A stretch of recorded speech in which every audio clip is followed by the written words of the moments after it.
Welcome to India and the world. Mainstream media का मानना है कि आप एक भेड़ की तरह हैं जिसे कहीं भी हकाला जा सकता है। मैं ऐसा नहीं मानता। मेन स्ट्रीम वायदा आपके बारे में ये भी समझता है कि आप इतने बेवकूफ़ हैं कि जटिल मुद्दों को आप समझ नहीं सकते। मैं ये भी नहीं मानता। मेरा मानना है कि अगर आपको सही जानकारी दी जाए तो आप सही निष्कर्ष तक पहुंच सकते हैं। अगर आप इस चैनल में पहली बार आ रहे हैं, जिसके चांसेस बहुत ज़्यादा हैं, तो आपसे रिक्वेस्ट है कि सब्सक्राइब करके बेल आइकन पर क्लिक करिए। मेरा वादा है कि जब भी आप वीडियो देखकर उठेंगे तो आपके पास पहले से ज़्यादा नॉलेज होगा। अगर ऐसा नहीं होता है तो 4 गालियाँ दीजिएगा और अनसब्सक्राइब तो आप कर ही सकते हैं, ठीक है ना। आज हम बात करेंगे उन लोगों के बारे में जिनको लगता है कि सानू की है ना, इराक ईरान वॉर हो रही है सानू की, अमेरिका ईरान वॉर हो रही है सानू की, इसराइल फिलिस्तीन पे कितने बच्चे मार रहा है सानू की, अपने क्या फर्क पड़ता है। पाकिस्तान ईरान में लफड़ा हो गया, अपने क्या फर्क पड़ता है। चीन ने ये डिसीजन ले लिया, अपने क्या फर्क पड़ता है। इसकी वॉर हो रही है, अपने क्या फर्क पड़ता है। उसकी वॉर हो रही है, अपने को क्या फर्क पड़ता है। तो ऐसे लोगों के लिए एक वर्ड बहुत उर्दू में काफी अच्छा वर्ड है, बेवकूफ। ये लोग बेवकूफ, तो मेरे हिसाब से इनके लिए सही वर्ड जो है वो चूतिया है। अगर आपको लगता है कि ईरान और अमेरिका, ये ईरान इसराइल में जो वॉर हो रही है उससे आपको फर्क नहीं पड़ता है, तो मैं आपको बताता हूँ थोड़ी देर से कि क्या फर्क पड़ता है। अगर आपको लगता है कि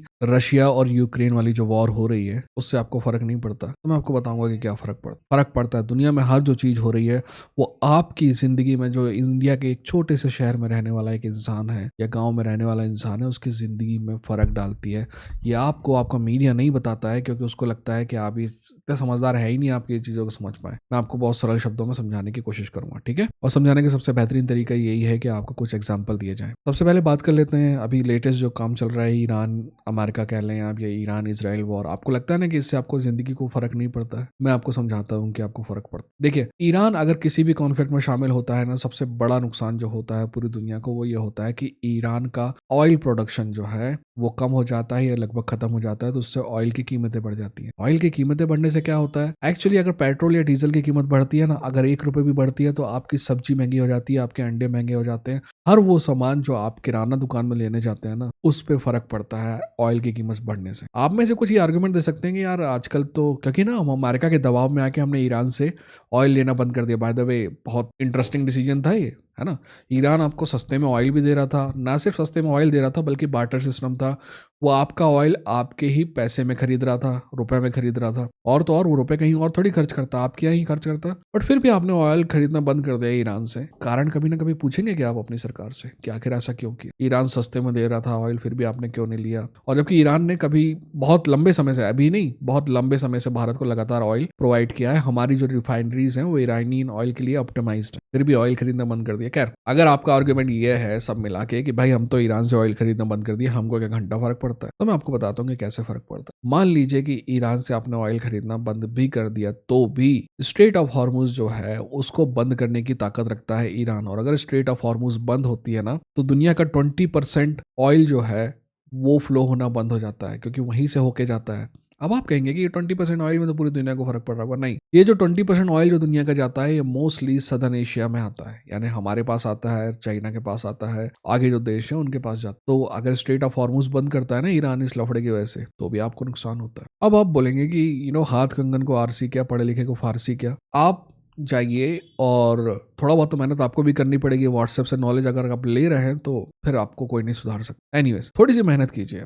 आप जाके ऑयल का चार्ट देख लीजिए इंटरनेशनल मार्केट में। लाइट स्वीट क्रूड का भी निकाल सकते हैं, WTI या नाइमेक्स क्रूड का भी निकाल सकते हैं, और लाइट स्वीट क्रूड का भी निकाल सकते हैं। दोनों चार्ट आपको पैरेलल नजर आएंगे। आप जाके देखिए कि जब जब ईरान और इसराइल के बीच वॉर बढ़ रही थी तो तेल के दाम बढ़ रहे थे, और जैसे ही डोनाल्ड ट्रंप ने घोषणा की सीज फायर की तो तेल के दाम लगातार घट रहे हैं, ठीक है ना। अभी मेरे सामने पड़ा हुआ है चार्ट, पिछले 3 दिन में $77 से $67 आ गया है। आपको पता है $77 और $67 में कितने का फर्क है? 10% से भी ज्यादा का, लगभग 14% के आसपास का फर्क, 14 से 16% के आसपास का फर्क है ना। अजीब सी बात है ना, हम दुनिया में अंग्रेजी सीख लेते हैं, अंग्रेजी बोलने लगते हैं, बट जब हिसाब किताब करना होता है तो हिंदी का पहाड़ा ही याद आता है। एनीवे, तो जैसे ही सीजफायर हुआ, ऑयल जो है लगभग 14% गिर चुका है। पता है ऑयल के गिरने से क्या फर्क पड़ता है? आपकी जिंदगी की जो नॉर्मल चीजें हैं ना, हाँ वैसे अगर ऑयल गिर गया इससे फर्क नहीं पड़ता, आपकी गवर्नमेंट को भी ऑयल कम करना पड़ेगा। बताइएगा अपने MLA को या फिर MP को कि भाई ऑयल के दाम जो है 14% गिर गए हैं, उस हिसाब से आप 14% कम कर दीजिए। 14% को आप हिसाब लगा सकते हैं, अगर आपके घर में पेट्रोल जो है वो 100 रुपये लीटर आ रहा है तो वो 84 रुपये लीटर का होना चाहिए, है ना।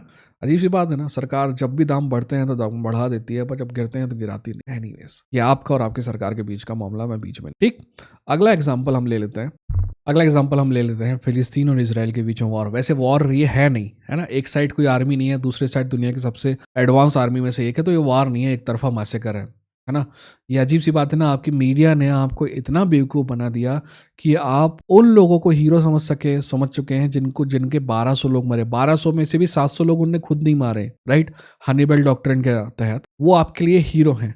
पर जिनके 1 लाख से ऊपर लोग मर गए वो आपके लिए विलन है। ये मीडिया ने आपको बनाया है। अब ये क्यों बोल रहा हूं मैं, अभी कुछ ही दिन पहले हमारे भी 20 से 25 लोग मारे गए, उसके चक्कर में हम पाकिस्तान से लगभग वॉर पे पहुंच गए। आपने एक इंपॉर्टेंट बात ध्यान दी कि जब वो 20 से 25 लोग मरे थे तो दुनिया के सारे देश आपके साथ नहीं आए, आपके पक्ष में ज्यादा कुछ नहीं बोला, इसलिए तो आप अपने लोगों को भेज रहे हो दुनिया भर में कि भाई बताओ लोगों को कि हमारे साथ क्या हुआ क्या नहीं हुआ। आपको पता है वो लोग क्यों नहीं आए आपके पक्ष में? बहुत सिंपल सी बात है, जब आप 1,20,000 लोगों के मरने पे कुछ नहीं बोलते हैं, जब आप 30,000 लोगों के मरने पे कुछ, 30,000 बच्चों के, मासूम बच्चों के मरने पे कुछ नहीं बोलते हैं, और तो और आप तो जो मार रहा है उसके साथ खड़े हो जाते हैं। तो जब आप उनका दर्द नहीं समझ सकते हैं तो आप उनसे कैसे उम्मीद करते हैं कि वो आपका दर्द समझें? और क्यों नहीं समझते हैं? कारण बहुत सिंपल सा है, इसमें आपकी गलती नहीं है, आपका मीडिया वो बताता ही नहीं है कि कौन विलेन है असली और कौन हीरो है असली। सिंपल है, आपका मीडिया वाले इजराइल के अंदर चले जाएंगे और बोलेंगे देखो वहां से रॉकेट गिर रहा है, वो ये नहीं बताएंगे कि रॉकेट के बदले यहाँ से बंकर बस्टर बम गिर रहा है। वो रॉकेट ज्यादा से ज्यादा एक आध आदमी को मार पाएगा, बहुत छोटा मोटा रॉकेट होता है, ये बंकर बस्टर बम 500 लोगों को एक साथ स्वाहा कर देगा, और वो ये नहीं बताएंगे। इस चक्कर में क्या होगा कि वो फिलिस्तीन के जो बच्चे मर रहे हैं उनको उन्होंने डीह्यूमनाइज कर दिया, यानी कि वो मर भी रहे हैं तो अपने को फर्क नहीं पड़ रहा है। फिर आप कैसे उम्मीद कर सकते हैं कि जब आपके अपने मरे, हमारे लोग मरे कश्मीर में, कितने परिवार ऐसे होंगे कि जिनके लड़के वापस नहीं आए, राइट, कितनी बहनें अगली रक्षाबंधन में भाई नहीं होगा, कितनी पत्नियां ऐसी हैं जिनकी अभी अभी शादी हुई थी या फिर शादी हुए कुछ साल ही हुए थे, बाकी पूरी जिंदगी बाकी थी, वो चले गए। दर्द तो है ना, इतना दर्द है कि हम वॉर में चले गए और पूरी दुनिया ने ना आपको नहीं कहा। आप कैसे कहोगे पूरी दुनिया ने नहीं कहा? आप 9/11 26/11 निकाल के देख लीजिए, 26/11 का जो हमला हुआ था भारत में, हर देश का एक से मतलब हर देश आपके साथ खड़ा हुआ। और अभी क्यों नहीं खड़ा? क्योंकि पूरी दुनिया बोले तो पूरी दुनिया, हर देश की 50% से ज्यादा जनसंख्या जो है वो इसराइल के खिलाफ है, क्योंकि उनका मीडिया वो सच बता रहा है। तो ऐसा नहीं था कि वो इसराइल के पक्ष खिलाफ ही पहले थे।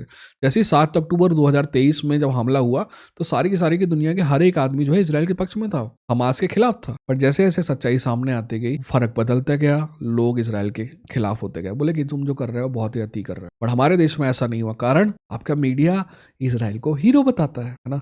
और इस चक्कर में जब आप दूसरे देशों के साथ खड़े नजर नहीं आते हैं ना, तो आपके साथ भी कोई खड़ा होगा, ये उम्मीद आपको नहीं होनी चाहिए, ठीक है ना। एनीवेज, अब आपको ये जो मेरा पूरा सेगमेंट है बहुत बुरा लगा होगा, बट आपकी भावनाओं का ख्याल रखने के लिए तो मैं यहाँ बैठा नहीं हूँ। मैं कोशिश करता हूँ कि आपको सच बताऊँ, ये सच है। मैंने जो जो बोला आप जाके इंटरनेट पर सर्च कीजिए और 2-3 वेबसाइट अलग अलग जगह जाके सर्च कीजिए, ठीक है ना। और सही निकले तो ही दोबारा इस चैनल में आना, नहीं तो मत आना, ये मेरा वो, ठीक है। एनीवेज, आगे बढ़ते हैं। अगली बात कर लेते हैं यूक्रेन वॉर की। देखिए, यूक्रेन वॉर के बारे में आपको समझना पड़ेगा कि यूक्रेन का वेस्टर्न हिस्सा, ध्यान से समझिए मैं क्या कह रहा हूँ, यूक्रेन का वेस्टर्न हिस्सा और रशिया का ईस्टर्न हिस्सा जो है, ये दुनिया के एक प्रकार से आप कह सकते हैं, छत्तीसगढ़ कहते हैं ना धान का कटोरा है, ये गेहूं का कटोरा है। यहाँ दुनिया में सबसे ज्यादा ब्रेड बास्केट कह सकते हैं आप, ठीक है ना, दुनिया का सबसे ज्यादा गेहूं होता है। और क्योंकि अमेरिका यूक्रेन के साथ है और रशिया के खिलाफ है, तो बहुत बड़ा हिस्सा ऐसा भी है जहाँ पे मतलब जो बहुत, इसका लगभग 50% हिस्सा ऐसा है जो कि यूक्रेन के अंदर आता है और जहाँ पे बड़ी मात्रा में गेहूं का उत्पादन होता है। अब आप बोलेंगे कि इससे हमको घंटा क्या फर्क पड़ता है? देखिए, वॉर के पहले क्या था कि यूक्रेन गेहूं बेचता था, कोई दिक्कत है? कोई दिक्कत नहीं है, क्योंकि हम कोशिश करते हैं कि बाहर का गेहूं यहाँ ना आए तो यहाँ के किसानों को नुकसान। पर क्या हुआ कि फिर धीरे धीरे यूक्रेन अपने एसेट बेचने लगा। अमेरिका किसी के बाप की फ्री में मदद नहीं करता है, वो जब भी मदद करता है तो बदले में पैसे के करता है, ठीक है ना। तो जब अमेरिका मदद कर रहा है तो बदले में धीरे धीरे यूक्रेन ने अपने एसेट बेचना चालू कर दिया। और इस एसेट में से एक एसेट था जमीनें बेचना चालू कर दी। ब्लैक रॉक और कार्लाइल ग्रुप जैसे बड़े अमेरिकन पूंजीपति संस्थान है, इंस्टीट्यूशन है, उन्होंने बड़ी मात्रा में जमीनें खरीदना चालू कर दी और गेहूं का उत्पादन तो हो ही रहा है यूक्रेन में। अब आप बोलेंगे इससे आपको क्या फर्क पड़ता है, ठीक है। फिर इन संस्थाओं ने अमेरिकन सरकार पर दबाव डाला कि वो भारतीय सरकार पर दबाव डाले कि हम गेहूं खरीदें। हमने जैसे तैसे उस दबाव को झेल लिया और गेहूं को नहीं खरीदा। आपको पता है वो गेहूं खरीदते तो क्या होता है? एक्चुअली वो गेहूं हमारे गेहूं से सस्ता, और जब वो गेहूं खरीदते हैं तो हमारे किसानों को गेहूं के सही दाम नहीं मिलते, बहुत एक्चुअली अभी भी नहीं मिलते हैं। आप शहर में रहते हैं, आपको लगता है कि मिनिमम सपोर्ट प्राइस मतलब होता है कि मिनिमम बाइंग प्राइस, यानी मिनिमम सपोर्ट प्राइस का मतलब ये नहीं होता है कि उतने में बिकेगा बिकेगा, ठीक है, वो सपोर्ट प्राइस है, वो मिनिमम प्राइस नहीं है, पर आपको लगता है कि वो मिनिमम प्राइस है, तो खैर वो वाली बहस अलग। गेहूं अगर यहाँ पे जाता तो बहुत सस्ता होता है, किसानों के भूखे मरने के दिन आ जाते, क्योंकि उनका गेहूं बिकता नहीं, या तो बहुत सस्ते दामों में बेचना पड़ता, दोनों ही स्थितियों में दिक्कत। अब आप बोलेंगे किसान मरता मरता अपने को क्या फर्क पड़ता है, तो मैं आपको बताऊंगा कि आगे जो मैं लास्ट एग्जांपल दूंगा उसमें बताऊंगा कि किसान से आपको कैसे फर्क पड़ता है। आखिरी एग्जांपल अमेरिका से रिलेटेड ले लेते हैं। देखिए, अमेरिका में डोनाल्ड ट्रंप की एक नीति है, वो जो माइग्रेंट्स है उनको फेंक रहा है बाहर, है ना, तो आपका मीडिया बता रहा है देखो अमेरिका ऐसे फेंक रहा है, वैसे फेंक रहा है, वैसे हमारे बहुत अच्छा लगा ना हमें जब दूसरे लोगों को फेंक रहा था डोनाल्ड ट्रंप बाहर अमेरिका से, तो हमारा मीडिया ताली बजा रहा था। फिर जब हमारे ही लोगों को हाथ पैर बांध के अपने देश में छोड़ दिया उसने, तो अच्छा नहीं लगा ना। इसलिए कभी किसी दूसरे के दुख में हंसना मत, किसी दूसरे का घर टूट रहा है ना तो हंसना मत, कभी अपना भी टूट सकता है। एनीवेज, मेन पॉइंट ये है कि यहाँ से जो लोग गए थे, या फिर अमेरिका में जो मोस्टली अमेरिका में, इंडिया वालों को हम छोड़ देंगे क्योंकि इतनी बड़ी जनसंख्या में हम लोग जाते नहीं, डंकी वंकी का माहौल बना हुआ है। मोस्टली यहाँ से लोग जब जाते हैं तो कनाडा जाना चाहते हैं, कनाडा जाना चाहते हैं, अमेरिका नहीं जाना चाहते हैं। बट फिर भी आप मान लीजिए कि जो ज़्यादातर अमेरिका लोग जा रहे हैं वो एक्चुअली साउथ अमेरिका से आते हैं। ऐसा क्यों है कि साउथ अमेरिका के लोग अमेरिका जाना चाहते हैं? आप जाना चाहते हैं कि अगर आप अपनी ज़िंदगी में अपने घर में खुश हैं, इंडिया के एक बड़े शहर में, छोटे शहर में, गाँव में, जहाँ भी रहते हैं, अगर आप खुश हैं तो क्या आप जाना चाहते हैं अमेरिका? नहीं जाना चाहते, क्योंकि आप अपने घर में अपने रिश्तेदारों के पास रहना चाहते हैं जहाँ आपका परिवार है। तो आपको क्या लगता है कि वो साउथ अमेरिका वाले छूतिए हैं जो जाना चाहते हैं वहाँ पे अमेरिका? नहीं, अमेरिका ने इतना, उनकी सारी गवर्नमेंट को इतना अनस्टेबल करके रखा है कि वो गवर्नमेंट अपनी सरकार बचाने पे ही ध्यान रखती है, लोगों पे ध्यान नहीं रखती। और तो और वेनेजुएलन जैसी कुछ गवर्नमेंट है जो एक्चुअली अपने लोगों के ध्यान रखती थी, जो फ्री में पेट्रोल, फ्री में खाना देती थी, तो अमेरिका ने बोला ऐसा फ्री काम नहीं चलेगा, उन पे दुनिया भर के प्रतिबंध लगा दिए, तो उनके लोग भी परेशान है। अब लोगों के पास खाना का नहीं रहेगा तो वो क्या करेंगे? वहीं जाएंगे ना जहां उनको लगता है कि खाना है, इसीलिए अमेरिका जा रहे हैं। पहला कारण तो आप ये समझ लीजिए, माइग्रेंट क्राइसिस जो होता है अमेरिका में, वहां आ रहे हैं। अब आप सोचेंगे कि अमेरिका ऐसा क्यों करता है, अमेरिका चूतिया है क्या? नहीं, अमेरिका भी चूतिया नहीं है। देखिए, अमेरिका में बड़े बड़े किसान होते हैं, जैसा कि अमेरिका वाले इंडिया में चाहते हैं ना। बड़े बड़े किसान बोले तो इनके पास 10-10 हजार एकड़ के रेंज होते हैं, 2-2 हजार एकड़ के रेंज होते हैं। छोटा भी किसान होता है तो 1000 एकड़ का रेंज होता है। अब ये बड़े बड़े किसानों के पास एक्चुअली मजदूर नहीं होते, क्योंकि अमेरिका में मिनिमम वेज बहुत ज़्यादा है। पर अगर इलीगल मजदूर आ रहे हैं, बाहर से लोग आ रहे हैं, तो उनको सस्ते में काम करा सकते हैं। फैक्ट्री में आप सस्ते में काम करा सकते हैं, रेस्टोरेंट में आप सस्ते में काम करा सकते हैं, क्योंकि ये तो लीगल है नहीं, तो इनको मिनिमम वेज तो देना नहीं है। इनको तो जो भी दोगे ये खुश रहेंगे। तो ऐसे में इनको सस्ता लेबर मिलता है। सस्ते लेबर से क्या होता है? सस्ता प्रोडक्ट बनता है। सस्ते प्रोडक्ट से क्या होता है? मिडिल क्लास हैप्पी रहता है। मिडिल क्लास ही सब कुछ है दोस्त, इंडिया में हो चाहे अमेरिका में हो। सरकारें अगर सोचती हैं तो सिर्फ मिडिल क्लास की सोचती हैं, वैसे अपर क्लास की सोचती हैं, उसके बाद मिडिल क्लास की सोचती हैं। लोअर क्लास के किसान एसिड पी के भी मर रहा हो तो घंटा फर्क नहीं पड़ता किसी को। एनीवेज, तो आप समझे क्यों माइग्रेंट आ रहे हैं, आखिर उनको क्यों बुलाया जा रहा है। अब डोनाल्ड ट्रंप जो फेंक रहा है ना बाहर, अब उससे फर्क पड़ता है। अब देखिए, उससे फर्क मैं आपको समझाता हूं। अब देखिए, डोनाल्ड ट्रंप ने जो सारी नीतियां हैं अमेरिका में आने की, जो लोगों की आने की चाहते हैं या फिर जो आना चाहते हैं, वो सारे के सारे जो नियम है वो कड़े कर दिया। अब एक और नियम जो इंडिया में अभी फाइनली आया है कि भाई अगर आप अमेरिका जाना चाहते हैं और वीजा के लिए अप्लाई करें तो अपना जो सोशल मीडिया है वो आपको दिखाना पड़ेगा। आपने कभी अमेरिका के खिलाफ कुछ नहीं बोला। जब तुम कहने का मतलब है मेरे जैसे लोग तो वीजा मिल ही नहीं सकता उनको। आप में भी गलती से अगर अमेरिका के खिलाफ कुछ बोल दिया हो तो आपको वीजा नहीं मिल सकता। अगर आप पढ़ना चाहते हैं, आपके बच्चे बाहर पढ़ना चाहते हैं स्कॉलरशिप से, मैं नहीं कह रहा कि आप अमीर बाप की औलादें तो जाके आप वो कर रहे हो, बट स्कॉलरशिप से भी तो, स्कॉलरशिप से बड़ी संख्या में लोग इंडिया से जाते हैं, वो पढ़ने नहीं जा पाएंगे। तो ये जो माइग्रेंट क्राइसिस है शुरू में जिसके खिलाफ आप थे ना, अब उन्हीं लोगों का पक्ष लेते हुए आप दिखाई देंगे। समझ में आया आपको कैसे फर्क पड़ता है? और इसके आगे हम जाते हैं। अभी अमेरिका और इंडिया के बीच में बातचीत चल रही है। अमेरिका अड़ा हुआ है कि भारत के कृषि क्षेत्र में अमेरिका को आने दिया जाए। पता है आपको इसका मतलब क्या है? अमेरिका में बड़ी संख्या में सब्सिडी दी जाती है वहाँ के किसानों को।